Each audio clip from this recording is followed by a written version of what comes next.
नमस्कार, welcome to my channel. मैं हूं मनीषा। दोस्तों, आज की वीडियो में हम आपको घर गृहस्थी से संबंधित बहुत सारी ऐसी छोटी-छोटी जानकारी देंगे जो कि रोजमर्रा आपके बहुत काम आएगी।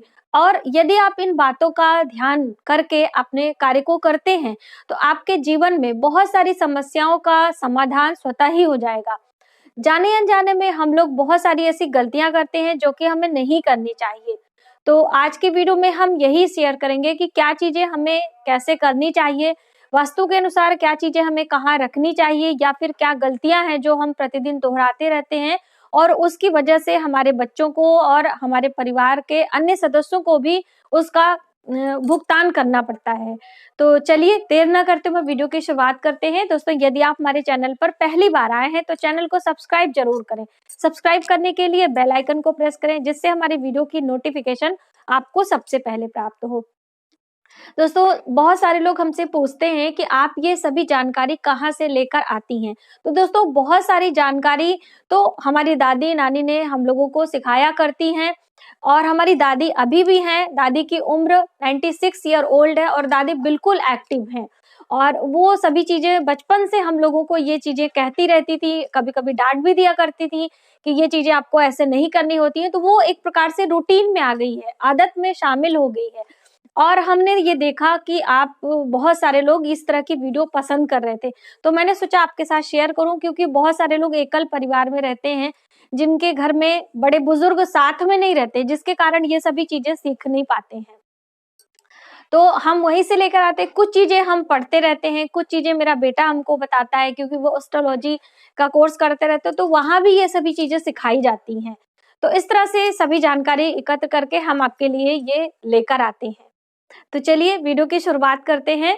दोस्तों, सबसे पहले हम बात करेंगे अपने रसोई घर की, क्योंकि रसोई घर में बहुत सारे कार्य हम करते हैं, बहुत सारा समय बिताते हैं, और जिसमें जो रख रखाव होता है उसके बारे में हमें ध्यान देना पड़ता है। तो रसोई घर में हम अपने आटे को कब रखें और कहाँ रखें, साथ में आटा कब हमें लाना चाहिए, कई लोगों ने हमसे पूछा था।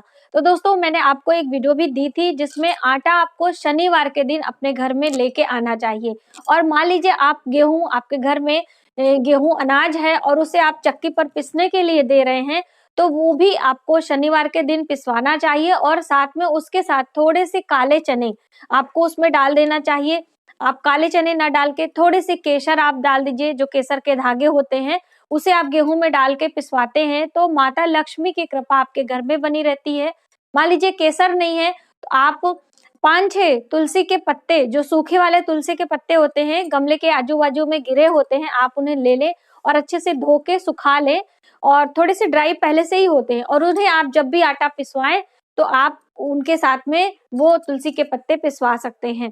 दोस्तों, ऐसा करने से आपके घर में धन धान्य की कभी कमी नहीं होती है। माँ लक्ष्मी और माता अन्नपूर्णा की कृपा बनी रहती है। और जैसे कि मैंने लास्ट वीडियो में ही आपको बताया था कि जो भी स्टोरेज की चीजें होती हैं, आपको उसे साउथ की वॉल पे रखना चाहिए। कहने का अर्थ है कि दक्षिणी दीवार की तरफ आपको सारे स्टोरेज की चीजें आपको रखनी चाहिए। तो इस तरह से आप स्टोर करें, जो कि आपके लिए काफी हेल्पफुल होगा। अब हम बात करेंगे चावल की, कि चावल का जब भी आप स्टोर करें तो एक चांदी का सिक्का आप उसमें जरूर डालें। चांदी का सिक्का जैसे कि हम लोग धनतेरस पे लाते हैं, धनतेरस की जो वीडियो है उसमें मैंने आपको बताया भी है कि धनतेरस के दिन जो चांदी का सिक्का ला के हम संध्या के समय पूजा करते हैं, और फिर दीपावली पर भी उसकी पूजा की जाती है माँ लक्ष्मी स्वरूप मान के। तो उसके दूसरे दिन जब हम अपने चौकी हटाते हैं, तब उस दिन आपको प्रतिपदा वाले दिन वो चांदी का सिक्का अपने रसोई घर में चावल के कंटेनर में रखना चाहिए, और ये वर्ष भर रखे रहना चाहिए। और फिर दूसरे वर्ष ये वाला जो पुराना वाला सिक्का है आप अपने तिजोरी में अपने घर में इस्तेमाल करने के लिए रख लें, और वो जो नया सिक्का आप लाते हैं उसको अपने चावल के कंटेनर में डाल दें। इस तरह से करने से भी बहुत ही शुभता बनी रहती है। आपके रसोई में कभी भी धन की कमी नहीं होती, अन्न धन की कमी नहीं होती है। बताएंगे कि क्या हम लोग गलती करते हैं। जैसे मैंने आपको बताया कि हम आपको बताएंगे कि जो हम लोग गलतियां करते हैं, जैसे कि हम लोग चाकू इधर उधर बिखेर कर रखते हैं। हमें अपने रसोई घर में चाकू को बिल्कुल व्यवस्थित रखना चाहिए। चाकू की जो नोक होती है, नुकीला हिस्सा होता है, उसे आपको नीचे करके रखना चाहिए, और जो हैंडल वाला हिस्सा होता है उसे ऊपर की तरफ रखना चाहिए, और चाकू को कभी भी टांग के नहीं रखना चाहिए। बहुत सारे लोग क्या करते हैं, चाकू को हैंग कर देते हैं, जैसे बर्तन की जो अलमारियां होती है उसमें बना होता है, तो छोटी छोटी चीजें लोग सुविधा अनुसार हैंग कर देते हैं। तो चाकू और कैंची, जो हम लोग कैंची का इस्तेमाल करते हैं कपड़े कट करने के लिए, या फिर आप रसोई में सब्जियां कट करने के लिए यूज करते हैं, तो चाकू और कैंची को कभी भी हैंग करके नहीं रखना चाहिए। यदि आप लगातार इस तरह से करते हैं तो आपके घर में कलह कलेश बढ़ने का चांस होता है। तो इसलिए चाकू और कैंची को आप इस्तेमाल करने के बाद धो के साफ कर लें। गंदे चाकू कैंची आपको नहीं रखने हैं, और किसी ड्रॉर में या फिर आप किसी बास्केट में इस तरह से रख सकते हैं, जिससे वो सामने ज्यादातर दिखाई ना दे। ये सभी चीजें जो कटिंग वाली चीजें होती है उसे छुपा के स्टोर करना चाहिए। तो इस तरह से आप ध्यान दें दोस्तों। चाकू और लोटे को, जो लोटा होता है हम लोग भगवान सूर्य को अर्घ देते हैं या फिर रसोई घर में इस्तेमाल करते हैं, कभी भी उसको एक साथ नहीं रखना चाहिए। इस तरह से करने से दोष उत्पन्न होता है। ये जब बुरे दिन आते हैं, जब आपके घर में कभी किसी की मृत्यु हो जाती है, तो आपने देखा होगा कि वो चाकू और लोटे को एक साथ अपने साथ कैरी करते हैं, किसी कारणवश, जो हमारे पंडित पुरोहित हमको करने के लिए कहते हैं, तो उस समय किया जाता है। अशुभ दिनों में चाकू और लोटे को एक साथ कैरी करते हैं, तो इसलिए इस बात का हमेशा ध्यान रखें कि काम करते वक्त चाकू और लोटे को एक साथ आपको नहीं रखना चाहिए। अब हम बात करेंगे, जब भी हम खाना पकाते हैं तो जो ढक्कन होता है, सब्जियों का ढक्कन होता है, उसके ऊपर हम लोग चमचा रख देते हैं। जो कलछी होती है जिससे हम लोग सब्जी चलाते हैं, ज्यादातर महिलाएं ऐसा कर देती हैं। उसके ऊपर आपको चमचा नहीं रखना चाहिए। चमचा रखने के लिए आपको एक अलग से प्लेट रखनी है, उसके ऊपर आप जब भी अपनी कलछी वगैरह यूज करें उसमें रखें। यदि आप लगातार इस तरह से करते हैं, उसी ढक्कन के ऊपर अपने चमचे को रखते हैं, पहली बात तो वो आपको जब भी रखेंगे तो उसका हैंडल गर्म हो जाता है, और फिर आप जब भी उसको इस्तेमाल करेंगे तो आपका हाथ जल सकता है। दूसरी बात, आपके दुश्मन ज्यादातर बनने लगते हैं। तो इसलिए जब भी आप सब्जियों को या दाल को, कुछ भी आप पका रहे हैं, उसके ढक्कन के ऊपर अपनी कलछी, जो चमचा आप जो भी बोलते हो, उसे नहीं रखना चाहिए। अलग से एक प्लेट ले लें, उसके ऊपर आप रखें। बहुत सारे लोग जो गैस चूल्हे के ऊपर भी रख देते हैं, ऐसा रखने से आपका किचन गंदा हो सकता है, उसके ऊपर सब्जियां, तेल कुछ भी लग सकता है, तो इस बात का आपको ध्यान देना चाहिए। अगली बात दोस्तों, आप जब भी अपने घर में पानी का स्टोरेज करते हैं तो गैस चूल्हे के आजू बाजू आप ना करें। लास्ट वीडियो में ही मैंने आपको बताया था। तो कई लोगों ने कहा था कि हमारा जो सिंक है और जो गैस चूल्हे का प्लेटफॉर्म है एक ही रो में है, तो ऐसा नहीं होना चाहिए। अब मान लीजिए आपके घर में ऐसा हो ही गया है, तो हमें कौन से उपाय करने चाहिए। तो मैंने बताया था कि आपको पंचमुखी हनुमान जी की प्रतिमा बीच में लगा देनी चाहिए, जिससे उसकी जो नकारात्मक ऊर्जा वहां से क्रिएट होती है, अग्नि और जल को एक साथ नहीं रखा जाता है, तो इसी वजह से तो वो समाप्त हो सकती है। तो कई लोगों ने ये भी कहा था कि हमारे घर में नॉनवेज इस्तेमाल हम करते हैं, तो वहां पे हम कैसे ये सभी भगवान जी की फोटो लगाएं। वैसे तो रसोई घर में भगवान जी की फोटो नहीं लगानी चाहिए, लेकिन पंचमुखी हनुमान जी की फोटो आप लगा सकते हैं वास्तु दोष को दूर करने के लिए। तो ऐसे में क्या करना है, तो आपको वहां पर एक लकड़ी का कोई भी पॉट रख देना है। जैसे कि आपके पास कोई बास्केट हो, या फिर आपके पास कोई जो है, जो सब्जी कटिंग वाला है, चॉपिंग बोर्ड आप कह सकते हैं, उसे भी वहां पे आप खड़ा कर सकते हैं। तो वहां से वो डिवाइडर का काम करती है, और वो जो पानी और जो है गैस चूल्हे का आपका प्लेटफॉर्म होता है, एक ही रो में है, उसका जो दोष होता है वो समाप्त होने लगता है। लेकिन आप ध्यान दें कि लगातार वो चीजें वहां पे रखी रहनी चाहिए।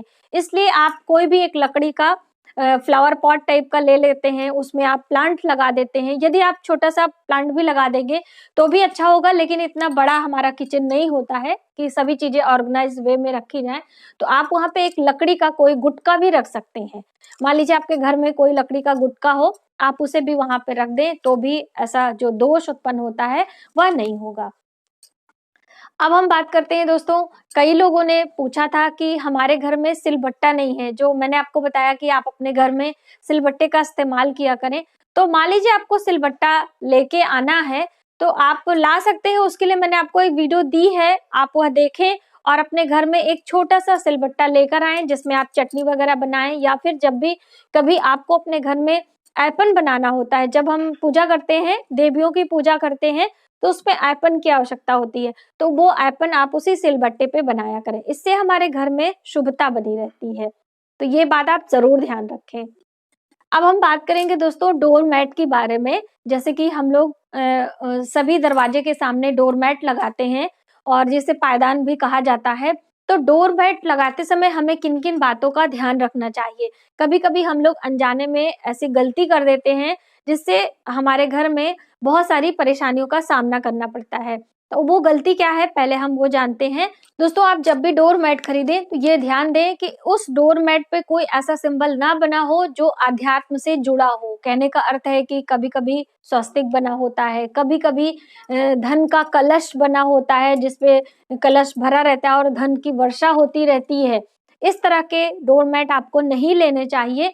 वेलकम लिखा होता है तो वो चल जाता है, स्वागतम लिखा होता है वो भी चल जाता है, लेकिन ऐसा कोई शुभ लाभ कभी कभी लिखा रहता है तो वो शुभ लाभ वाला भी नहीं लेना चाहिए। क्योंकि शुभ लाभ कौन है आपको पता है, भगवान गणेश के पुत्र हैं, उनका नाम है शुभ और लाभ। और हम लोग जब भी स्वस्तिक बनाते हैं उसके आजू बाजू में शुभ लाभ लिखते हैं। तो ये एक प्रकार का बहुत जो है अच्छा सिंबल होता है, लेकिन उसे आपको दरवाजे के ऊपर बनाना चाहिए या फिर आप मेन डोर पे बना सकते हैं। दोनों तरफ दाएं बाएं शुभ और लाभ लिख के स्वस्तिक बनाते हैं। तो आपके डोर मैट पे नहीं होना चाहिए, क्योंकि हम लोग उस पे जूते चप्पल रगड़ के, पावदान है तो पैर रगड़ के अंदर आते हैं, तो इसलिए आप यह ना करें। दूसरी बात, किस कलर का आपको डोरमैट लेना ज्यादा शुभ होता है, क्योंकि डोरमैट भी सबसे पहले मुख्य दरवाजे पे रखा रहता है, चाहे आप अंदर की ओर रखें या फिर बाहर की ओर रखें।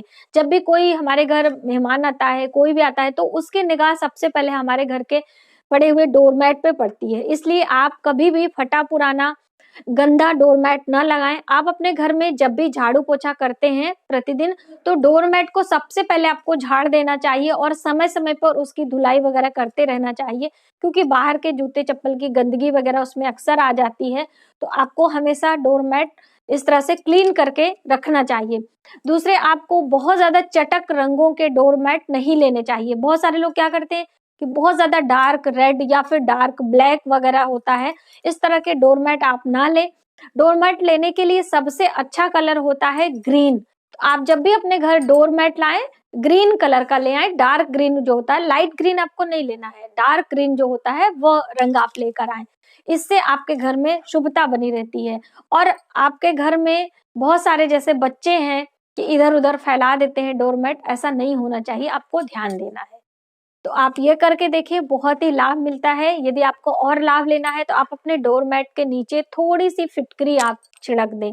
जो फिटकरी हम लोग यूज करते हैं अपने रसोई घर में, जिसे एलम भी कहा जाता है, तो आप वह फिटकरी अपने डोरमैट के नीचे हल्का सा छिड़क दें। 1 पिंच थोड़ा सा आपको लेना है।